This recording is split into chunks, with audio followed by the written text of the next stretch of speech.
Stop scrolling. What if I told you perfectionism is secretly slowing down your whole life while making you think you're not good enough yet? Stay with me, because by the end of this video, you'll know how to finally let it go. In the next minutes, you'll learn 3 things: why perfectionism traps you, how to spot it in your daily habits, and a simple step-by-step method to finally move forward without burning out or quitting. Let me guess, you delay projects because they're not ready. You rewrite messages 10 times. You start new habits, then stop because you missed one day. Sounds familiar? That's perfectionism quietly running your life. Perfectionism isn't about high standards. It's about fear. Fear of being judged, fear of failing, fear of not being enough. The problem, that fear makes you do less, not more, even when you think you're trying harder. Imagine trying to read a book while someone whispers, "Don't mess up." "Don't mess up" in your ear nonstop. That's your inner perfectionist voice. It kills focus, joy, and creativity. So how do we turn that voice way down? First step, notice your all-or-nothing thinking. If you miss a day at the gym and think, "I've ruined everything," that's not discipline. That's perfectionism pretending to be motivation, and it quietly pushes you to give up. Example, you promise yourself to meditate every morning. You miss Tuesday. Instead of doing 5 minutes on Wednesday, you tell yourself it's pointless now, so you stop. Not because you're lazy, but because perfectionism says, start over. Here's the reframe. Missing once is normal. Quitting is the problem. Perfectionism makes mistakes feel final, but progress is built on tiny restarts. So next time you slip, your new sentence is, "I'm just picking up where I left off."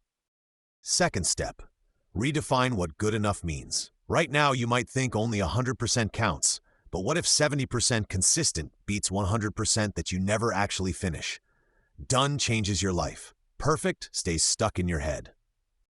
Think of a book that helped you. Was it flawless? Probably not, but it existed. The world is built by people who release imperfect work over and over. The question isn't, is it perfect, but is it useful right now? So here's a practical trick. Before you start any task, decide your good enough version. For example, a good enough workout is 15 minutes. A good enough video is 1 clear message. You lower the bar to pass it more often. Third step, set minimums instead of maximums.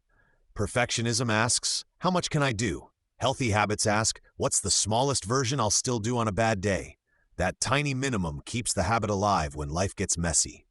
Example, instead of "I'll read 30 pages daily," create a minimum, "I'll read at least 1 page."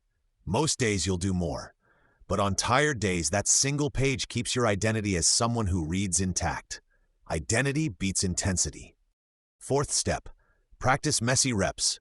This means you deliberately allow yourself to do things badly while you learn. Ugly first drafts, clumsy workouts, awkward conversations. You can't skip being a beginner, only delay it.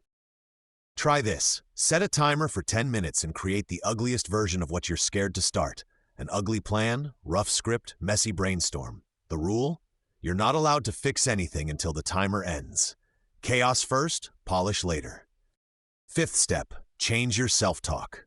Perfectionism says, "If it's not perfect, you're a failure." We switch that to, "If you showed up, you're successful." Effort becomes your new scoreboard. Results will follow, but they're not the entry ticket. When you catch yourself thinking, "This isn't good enough," add one word, "yet." "I'm not confident yet." "My videos aren't great yet." That little "yet" turns a verdict into a journey. You're not stuck, you're in progress. Sixth step, expose, don't hide. Perfectionism loves secrecy. You wait until something is flawless before anyone sees it. Instead, share earlier, smaller, rougher versions with safe people. Feedback beats overthinking. Example, before writing the perfect blog post, share a short paragraph with a friend. Before planning the perfect year, talk through your ideas for 10 minutes. Let conversation shape your work, instead of your fears reshaping it. Seventh step, separate your worth from your work. Perfectionism glues them together. If my project fails, I am a failure. Reality, your value as a person doesn't move up and down with your performance. It was never in danger. Try saying, "This project is important to me," and it's still just a project.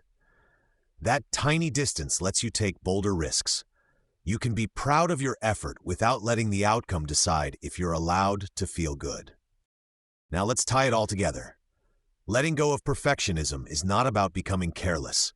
It's about caring in a smarter way. Progress over paralysis, consistency over extremes, learning over looking flawless. So here's your simple action plan. Notice all or nothing thoughts. Define good enough before you start. Set tiny minimums. Do messy reps. Talk to yourself like a coach. And share your work earlier than feels comfortable. Pick one habit you care about: reading, exercising, creating, sleeping earlier. Now, design a 70% version you can repeat most days. Forget perfect weeks. Aim for I almost always show up weeks. That's where change happens. Imagine your life 6 months from now if you dropped perfectionism and focused on small, messy, consistent action. More finished projects, less guilt, more calm. Not because you became someone else, but because you finally got out of your own way. Here's your tiny challenge. Today, do one imperfect action on purpose. Send the email without rewriting it 10 times. Work out with mismatched clothes. Write a rough page. Then tell yourself out loud, done is better than perfect. If any part of this video made you think, ouch, that's me, that's good news. Awareness is your first crack in perfectionism's armor. You can't change what you don't see. Now you see it. So what are you going to do with that? Stay with this process. You don't have to fix perfectionism overnight. You just have to catch it a little sooner each time and choose a smaller, kinder action instead. Over time, that's what rewires your brain and your habits. Before you click away, decide your first move. What's one area where you'll allow good enough today? Say it in your mind right now. Naming it turns this from nice video into a real shift in how you live. If you want more tools to build habits without burning out, hit subscribe and stick around. This channel is all about simple, practical shifts you can use immediately, not impossible routines that only work on perfect days. Remember, you don't need a perfect plan to start. You just need a tiny, imperfect step you're willing to repeat. Let go of perfectionism. Grab progress instead, and start today, even if it looks a little messy.